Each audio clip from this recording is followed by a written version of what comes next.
जब जब अधर्म बढ़ता है, पाप बढ़ता है, मेरे भगवान धरती पे आते हैं। ऐसा नहीं कि दुष्टों को मारने आते, नहीं, अपने भक्तों की रक्षा करने आते हैं, अपने भक्तों के लिए लीला करने भगवान आते हैं। अच्छा, तो राम जी के आने का कारण बोले 5 कारण। वैसे तो राम जन्म के हेतु अनेक, बहुत कारण, पर 5 कारण मुख्य बताया। कौन कौन सा कारण?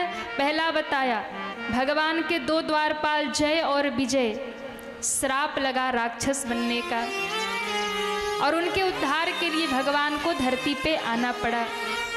दूसरा कारण, नारद जी ने भगवान को श्राप दे दिया। नारद जी विवाह करने गए थे, और विवाह भी किससे करने गए थे? विश्व मोहिनी, कोई और नहीं, भगवान की माया थी। अब भगवान ही पहुंच गए सभा में, सुंदर वेश बना के और सुंदर राजा बन के पहुंचे, सो विश्व मोहिनी ने भगवान को जयमाल पहना दिया। नारद जी बड़े क्रोधित हुए, बोले विष्णु सदैव छलिया है और छल करते हैं। इन्होंने सबके साथ छल किया है, मेरे साथ भी छल किया। जिस राजकुमारी से मैं विवाह करना चाहता था, उससे विवाह इन्होंने कर लिया, श्राप दे दिया। मनुष्य बन के धरती पे जाना होगा, मेरा विवाह नहीं होने दिया, मैं पत्नी के विरह में रो रहा हूं ना, तो नारी विरह तुम होब दुखारी। राक्षस तुम्हारी पत्नी को ले जाएगा, तुम भी रोओगे नारायण जैसे मैं रो रहा। भगवान ने कहा जय हो, और कहा उस समय जब दुख में तुम रोगे ना, तो मेरा मुंह बंदर का बना दिया था ना, कि शादी न हो पाए। तो सुनो, यही बंदर भालू, जिस बंदर को तुमने हीन समझा और मेरा मुख बंदर का किया, उस समय जब कष्ट की घड़ी होगी, तो उस विपत्ति में बंदर भालू ही तुम्हारी सहायता करेंगे। नारायण भगवान ने कहा जय हो, जय हो, नारद जी महाराज की जय हो। नारद जी को लगा कि मैं श्राप दिए जा रहा, ये खुश हुए जा रहे। तब भगवान ने अपनी माया खींच ली और नारद जी को अपनी असलियत का पता चला। अब नारद जी रोने लगे, प्रभु मैंने आपको श्राप दे दिया, मैं दिन रात नारायण नारायण करने वाला नारद, आपका गुणगान गाने वाला नारद। भगवान मुस्कुराए, भगवान ने कहा सुनो, तुमने कुछ नहीं किया, जो करना था सब मैंने किया, ये सब मेरी माया का खेल है। नारद, तुम्हारे श्राप को सिरोधार्य करता हूँ, मैं अवश्य ही मनुष्य शरीर लेकर धरती पे जाऊंगा, लक्ष्मी का हरण होगा और मैं रो कर के भी तुम्हें दिखाऊंगा। इसलिए सीता जी का हरण हुआ और इसलिए राम जी रोए। नारद जी के वचन को सिद्ध किया। मेरे भगवान भक्तों के हाथे बिके हैं महाराज। हाँ, भक्त जो कहता भगवान वही करते हैं। भक्त की इच्छा पूर्ति के लिए भगवान रोते भी हैं। आप सोचिए, कोई ऐसा दयालु होगा, कोई किसी के लिए रोता नहीं है, पर मेरे भगवान भक्तों के लिए रोते भी हैं। इसलिए तो कहते हैं भक्तों के लिए आपने क्या क्या नहीं किया, भक्तों के लिए आपने क्या क्या नहीं किया। पत्नी के विरह में रोना स्वीकार कर लिया मेरे भगवान ने, श्राप को सिरोधार्य कर लिया। नारद जी ने कहा मैंने श्राप दिया प्रभु। भगवान ने कहा तुमने नहीं दिया, मैंने ही श्राप दिलवाया।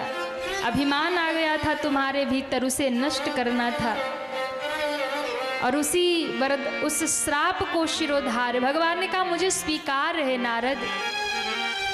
क्यों?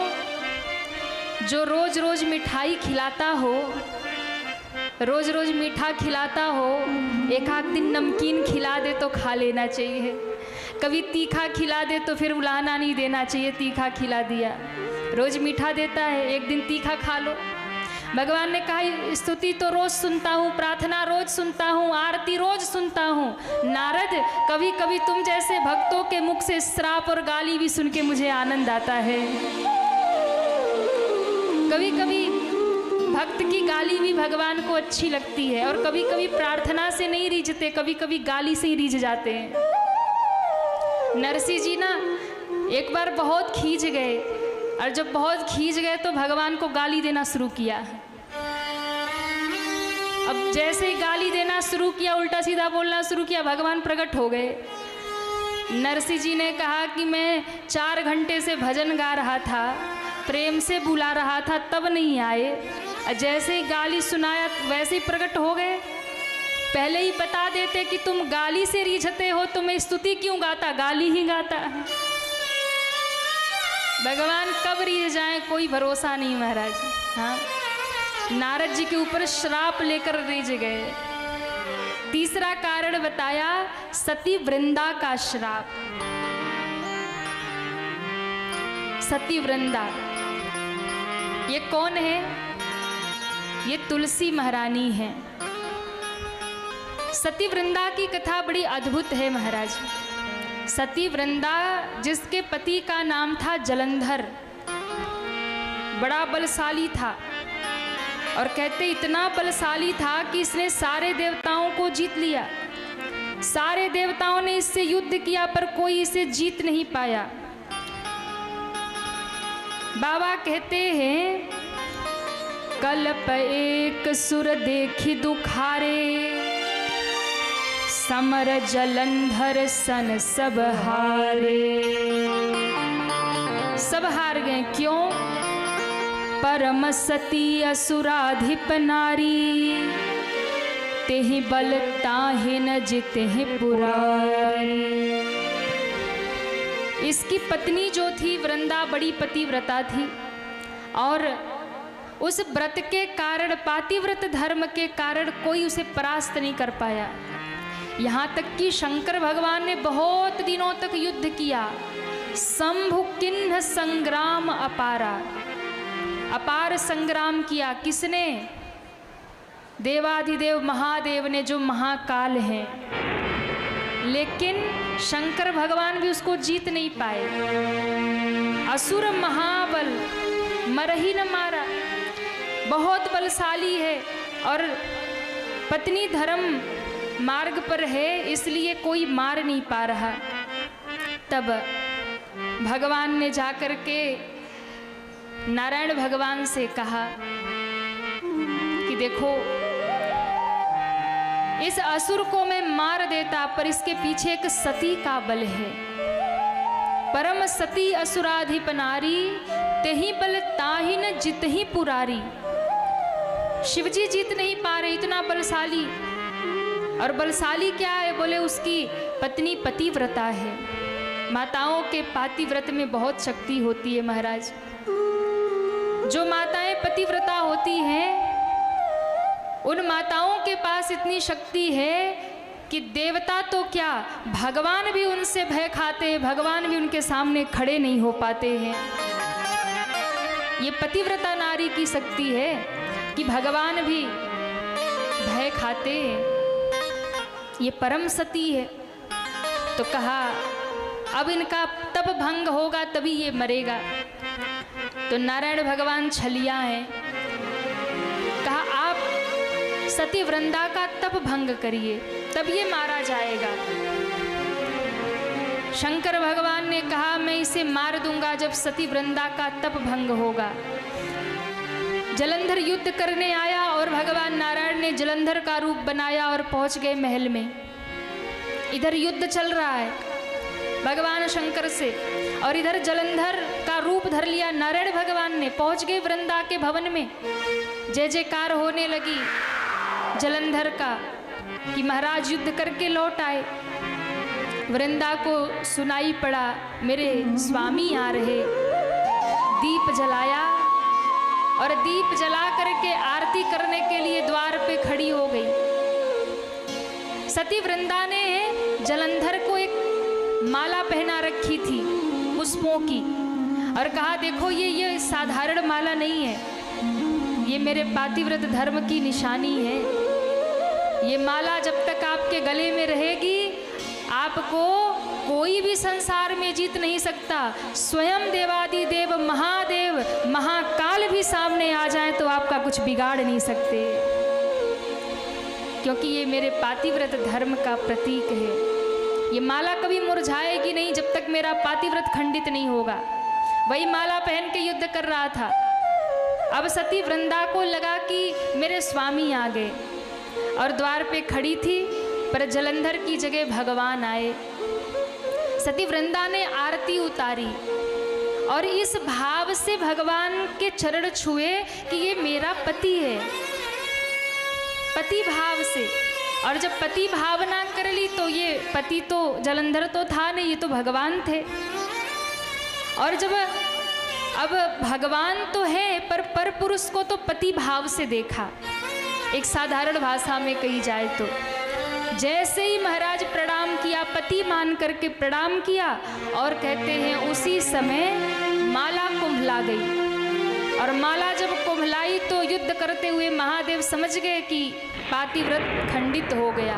उसी समय भगवान त्रिशूल निकालते हैं। करालम महाकाल कालम कृपालम, शिव जी ने त्रिशूल छोड़ा और महाराज जैसे त्रिशूल छोड़ा, जलंधर का सर धड़ अलग हो गया। देवताओं ने जय जयकार कर दिया। बोले शंकर भगवान की जय हो, शंकर भगवान की जय हो। इधर वृंदा आंगन में झूले पर बैठी भगवान के साथ बातें कर रही। उसे तो पता नहीं है, उसे तो लग रहा कि ये तो मेरा पति बैठा है, पर भगवान से वो बातें कर रही पति समझ के। और कहते हैं जब आंगन में झूले पर वृंदा भगवान से चर्चा कर रही थी, उसी समय वो शीश उड़ता हुआ सीधा वृंदा की गोद में गिरा। पति का शीश, कटा हुआ शीश वृंदा ने जब देखा तो आश्चर्य से भर गई कि यदि मेरा पति मारा गया और उसका शीश मेरी गोद में, तो मेरे बगल में मेरा पति बनकर कौन बैठा है, ये है कौन? वृंदा ने क्रोध से भगवान नारायण की ओर देखा। तुम हो कौन? उठकर झूले से खड़ी हो गई। प्रकट हो मेरे सामने। कहते नारायण तब अपने चतुर्भुज रूप में वही प्रकट हो गए। और जब नारायण को देखा, वृंदा बड़ी जोर से रोई और कहा आपने मेरे साथ छल किया, मेरे पातिव्रत धर्म को नष्ट कर दिया। उसी समय हाथ में जल लेकर के वृंदा ने भगवान को श्राप दे दिया, तुम काले पत्थर बन जाओ। तुमने आज ऐसा कृत्य कर दिया, मेरे पति को मरवा दिया, तुम्हारी बुद्धि में पाषाण पड़ गया, एक एक पतिव्रता का पातिव्रत खंडित कर दिया। भगवान नारायण पत्थर के बन गए, काले पत्थर बन गए। और वही स्वरूप शालिग्राम भगवान है जो वृंदा ने श्राप दिया। इतने में लक्ष्मी जी प्रकट हो गई। वृंदा के चरणों को पकड़ के माँ लक्ष्मी रोने लगी। अरे वृंदा, तेरा पति तो नहीं रहा, मेरे नारायण को वापस कर दे, मेरे नारायण को मुझे दे दे। वृंदा ने पुनः जल का छींटा मारा तो नारायण अपने स्वरूप में आए। वृंदा ने रो करके कहा ये कौन सा धर्म आपने किया, आप तो धर्म के रक्षक हो, मेरा धर्म तोड़ दिया। भगवान ने कहा वृंदा, मैं तुम्हारे कष्ट से सहमत हूँ, लेकिन सुनो, ये तुम्हारा पति असुर था और तुम्हारे पातिव्रत के बल पर ये त्रैलोक में सबको प्रताड़ित करता था। तुम्हारे एक धर्म के चलते न जाने कितनी स्त्रियों का ये धर्म भंग करता था, इसलिए इसके कारण अधर्म बढ़ रहा था। और मेरा सिद्धांत ये है कि यदि एक को धर्म भ्रष्ट कर देने से सभी स्त्रियों का धर्म बच जाता है, तो एक धर्म को नष्ट कर देना चाहिए। एक तुम्हारा धर्म नष्ट हुआ, न जाने कितनी नारियों के धर्म सुरक्षित हो गए।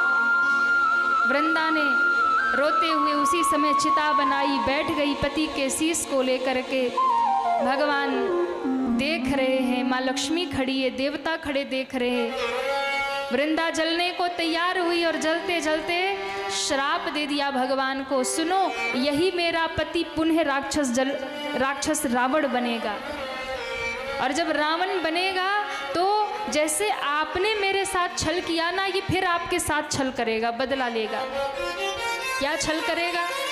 जैसे आपने इसके पति के साथ छल किया, पत्नी के साथ छल किया ना, मेरा व्रत छल से भंग किया, मैं श्राप देती हूँ, यही मेरा पति रावण बनेगा और यही लक्ष्मी सीता बनेंगी, आप राम बनेंगे और यही रावण आपसे छल करेगा और सीता का हरण करेगा। भगवान ने उसे भी शिरोधार्य कर लिया। वृंदा जल गई और जब वृंदा जल गई तो महाराज भगवान के आंखों से 2 बूंद अश्रु उसी राख में गिरी जहाँ वृंदा सती हो गई थी। अश्रु गिरे और उसी अश्रु से आज एक वृक्ष प्रकट हुआ, एक वृक्ष प्रगटा। और जब वो वृक्ष प्रगटा ना, तब भगवान ने उस वृक्ष को नाम दिया वृंदा। आज से तुम्हारा नया जन्म हुआ और आज से हे वृंदा तुम तुलसी कही जाओगी। बोलिए तुलसी महारानी की जय हो। तुम तुलसी कही जाओगी और तुम मेरे लिए सती हुई, तुमने मेरे लिए प्राण त्यागे, मैं वचन देता हूँ हे वृंदा आज से तुम मेरी पत्नी हो। हे तुलसी मैं तुम्हें स्वीकार करता हूँ। देखिए भगवान कभी किसी को अधूरा नहीं छोड़ते।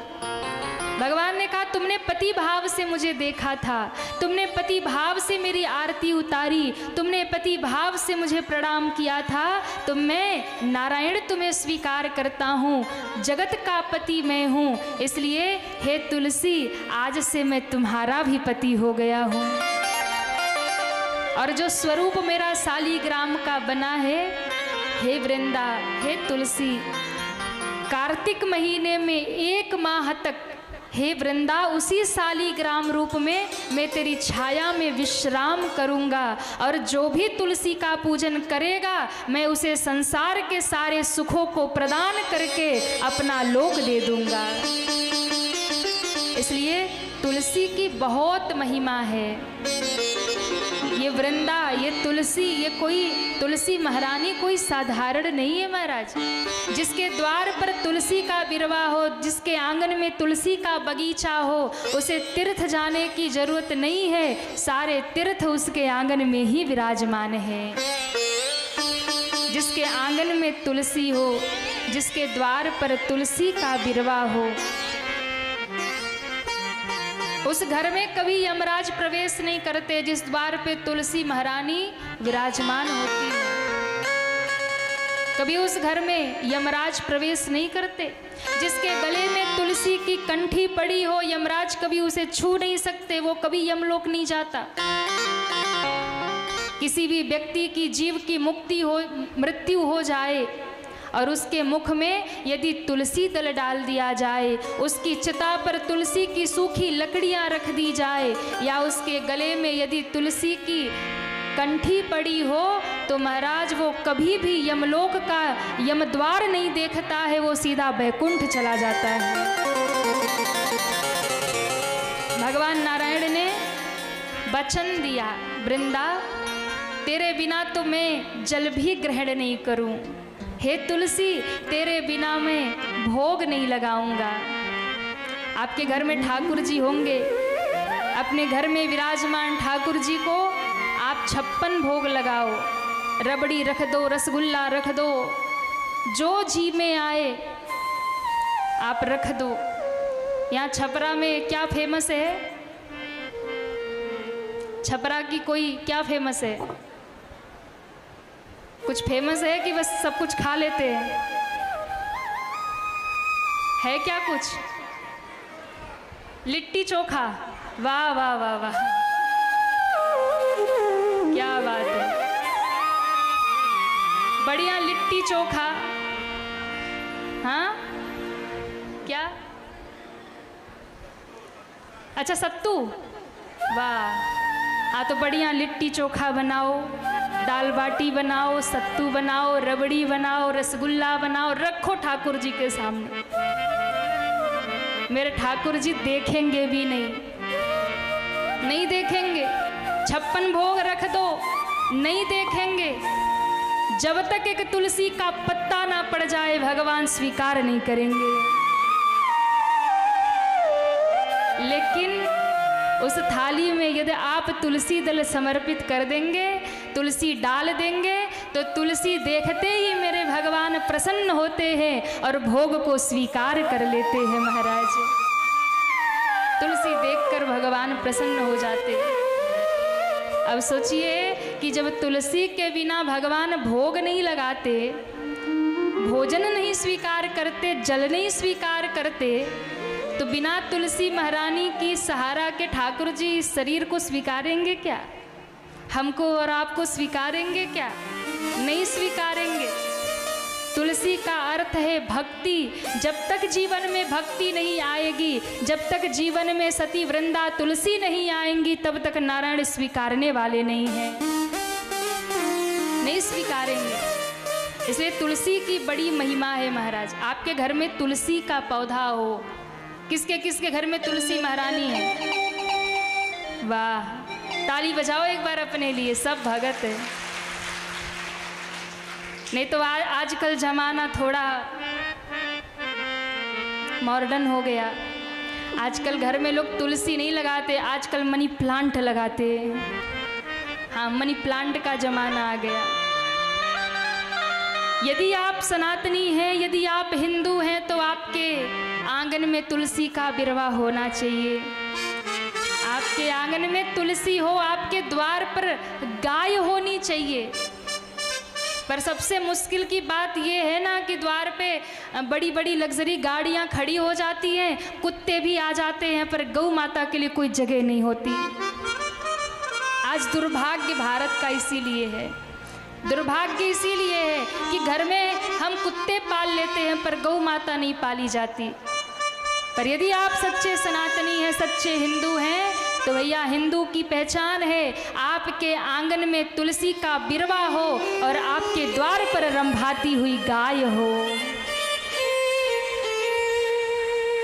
लेकिन चलो, अब आपके पास समस्या है कि महाराज शहरों में कहाँ गाय रखेंगे।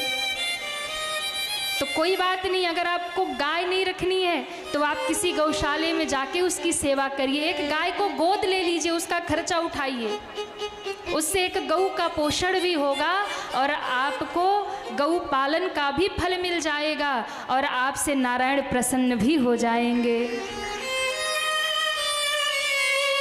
गाय और तुलसी भगवान को अति प्रिय है महाराज, इसलिए तुलसी का बिरवा आंगन में हो। अच्छा देखो, तुलसी के वैसे तो बड़ी महिमा है, बड़े महात्म्य हैं, पर एक दो आपको बता दे कि नहीं? बता दे। कई बार होता है ना, घर में तुलसी सूख जाती है, वृक्ष सूख जाता है ना, तो अब कई बार घर में जब तुलसी सूख जाए तो लोग घबरा जाते, अशुभ हो गया, ये तो अशुभ हो गया, अब लक्ष्मी जी की कृपा नहीं होगी, अब नारायण की कृपा नहीं होगी। तुलसी सूख जाए ना तो समझ लो कि ठाकुर जी अब आपसे, तुलसी जी से और सेवा करवाना चाहते हैं, कोई और सेवा लेना चाहते हैं। क्यों? क्योंकि सूखी तुलसी का भी बहुत प्रयोग बताया है। सूखी तुलसी का अपना एक अलग महात्म्य होता है। जब आपके घर की तुलसी सूख जाए और बिल्कुल वो काष्ठ हो जाए सूख करके, तो उसके बड़े प्रयोग हैं महाराज। तुलसी जब सूख जाए तो आप उस तुलसी की लकड़ी में रुई लगाइए और उसकी बाती बनाइए, तुलसी के लकड़ी की बाती बनाइए और उस तुलसी के लकड़ी की बाती बना करके उसको घी में डुबोइए और घी में डुबो करके ठाकुर जी के मंदिर में उसी का दिया लगाइए, दीपक लगाइए। शिव जी के मंदिर में नहीं, राम जी के मंदिर में, कृष्ण के मंदिर में, नारायण के मंदिर में, और यदि मंदिर नहीं तो अपने घर के मंदिर में ठाकुर जी की आरती करिए। उस सूखे हुए तुलसी के काष्ठ की बाती बनाकर उसे घी में डुबाकर उसमें रुई लगा करके उससे यदि आप ठाकुर जी की आरती उतारते हैं, दीप जलाते हैं, तो आपको 10,000 दीप जलाने का फल प्राप्त होता है, बस एक दीप जलाने में, एक दीप जलाने में। और उस दीप से आपकी घर की सारी समस्याओं का समाधान हो जाता है। कभी भी कोई संपदा की कमी नहीं रहेगी आपके घर में। उस सूखे तुलसी के काष्ठ से और तो और संत जन तो इतना भी कहते हैं कि अगर उस सूखे तुलसी की लकड़ी पर आप ठाकुर जी का प्रसाद बना दें, भोग बना दें, और उस भोग को ठाकुर जी के सामने रख के उसमें तुलसी दल डाल करके यदि आप भगवान को समर्पित कर दिए तो उस एक भोग लगाने से 1000 वर्ष तक के लिए ठाकुर जी तृप्त हो जाते हैं। आप सोचिए 1000 वर्ष के लिए ठाकुर जी तृप्त हो गए जब तुलसी की लकड़ी पर प्रसाद बनाकर और तुलसी दल डालकर उन्हें समर्पित कर दिया जाए। हाँ, आप दुनिया को रोज बना बना खिलाओ, पति देव को रोज खिलाओ, बच्चों को, बेटों को रोज खिलाओ, वो कभी तृप्त नहीं होते। हाँ, बेटा कहेगा मम्मी यार तुम रोज रोज यही बनाती हो, कुछ अच्छा बना लो, हम बाहर खाने जाएंगे। पति देव को अच्छे से अच्छा बना के खिला लो, उनका मुंह ठीक ही नहीं होगा। पर मेरे ठाकुर जी कितने दयालु हैं, बस तुलसी की लकड़ी पर भोग बनाओ और तुलसी दल डाल के खिला दो, 1000 वर्षों के लिए ठाकुर जी तृप्त हो जाते हैं, प्रसन्न हो जाते हैं महाराज। बहुत बहुत तुलसी का महात्म बताया है। जो भी तुलसी के सूखे हुए काष्ठ को घिस करके उसका चंदन धारण करता है उसके सारे पाप जल करके भस्म हो जाते हैं। ऐसी बहुत तुलसी की महिमा बताई। तो महाराज वही तुलसी, वही वृंदा आज तुलसी बनी और नारायण भगवान ने स्वीकार कर लिया। बोलिए तुलसी महारानी की जय हो। अब भगवान शंकर ने अगला कारण बताया कि देवी, चौथा कारण प्रताप भानु को श्राप लगा, 5वां कारण मनु और शत्रुपा ने तप किया और भगवान को बेटे के रूप में मांग लिया। अब भगवान बेटा बन करके आते हैं, मनु जी दशरथ बने, शत्रुपा मैया कौशल्या बनी और वही नारायण राम बन के आए, बेटा बन के आए। शंकर जी ने कहा कि पहले रावण का जन्म हुआ, राम जी के जन्म से पहले रावण का जन्म हुआ, रावण प्रकट हुआ, विभीषण कुंभकर्ण तीनों भैयाओं ने तप किया, ब्रह्मा जी से वरदान मांग लिया रावण ने, कोई मुझे मार ना पाए। ब्रह्मा जी ने कहा कोई तो मारेगा, बोले बंदर और मनुष्य को छोड़ के कोई ना मारे। बोले ठीक है।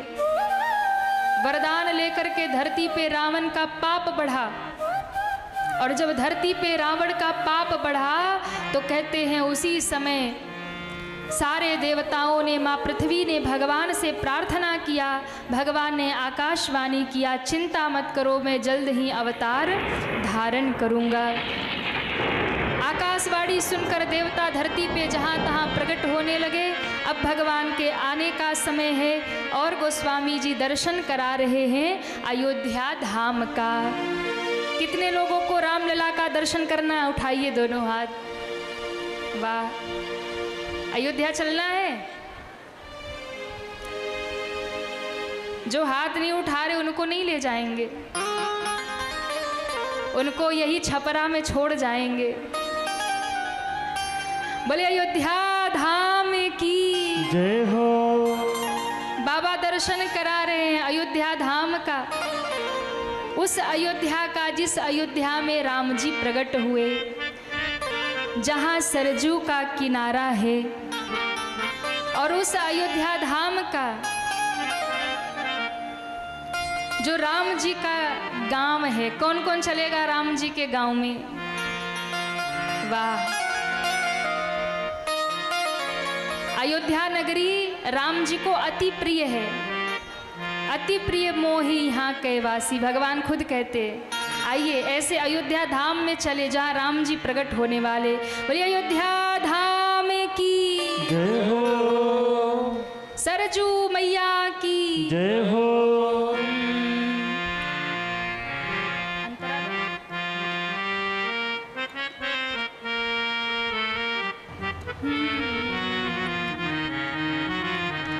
त्रिभुवन विदिता अवध जेकर नौआ, बड़ा निक लागे राघव जी के गौआ, बड़ा निक लागे राघव जी के गौआ।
दशरथ जी महाराज, जिनकी कौशल्या, कैकेयी, सुमित्रा आदि रानियां हैं।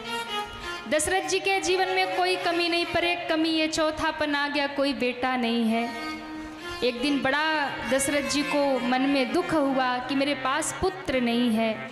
तो दशरथ जी कहाँ गए, तो सीधा गुरु जी के द्वार पे गए और कहा, गुरुदेव कोई बेटा नहीं है। गुरु जी ने कहा, चिंता मत करो, क्यों, पुत्र कामेष्ठी यज्ञ होगा, श्रृंगी ऋषि को बुलाया जाएगा। दशरथ जी आप घर जाओ और यज्ञ की तैयारी करो।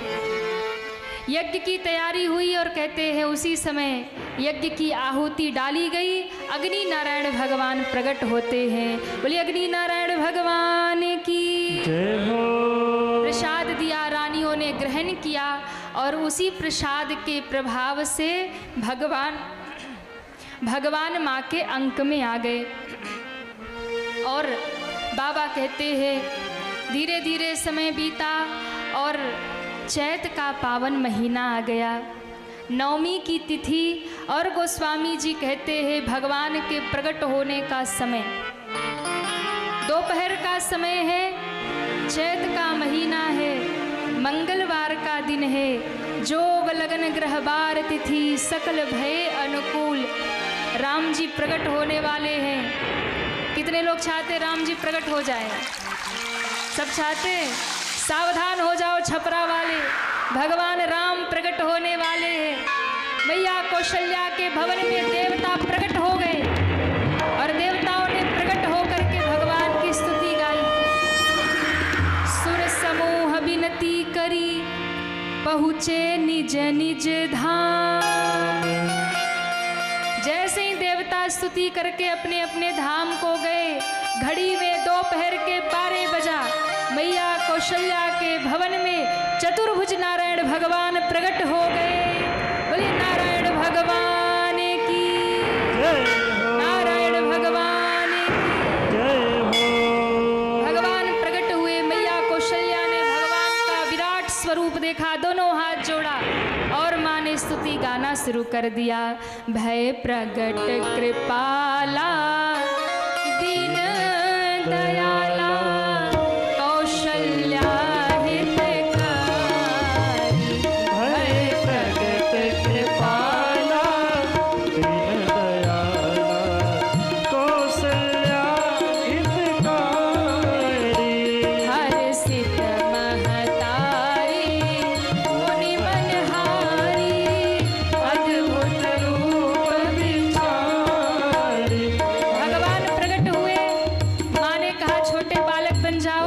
छोटे बालक बने, माँ की गोद में आए और भगवान ने जोर जोर से रोना शुरू किया।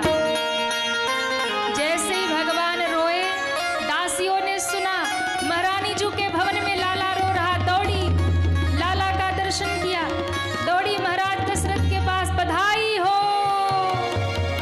अरे जोर से बोलिए, बधाई हो। जैसे ही महाराज बधाई हो कहा, दशरथ जी ने कहा क्या हुआ? बोले कौशल्या माँ के भवन में एक सुंदर लाला प्रकट हुआ है।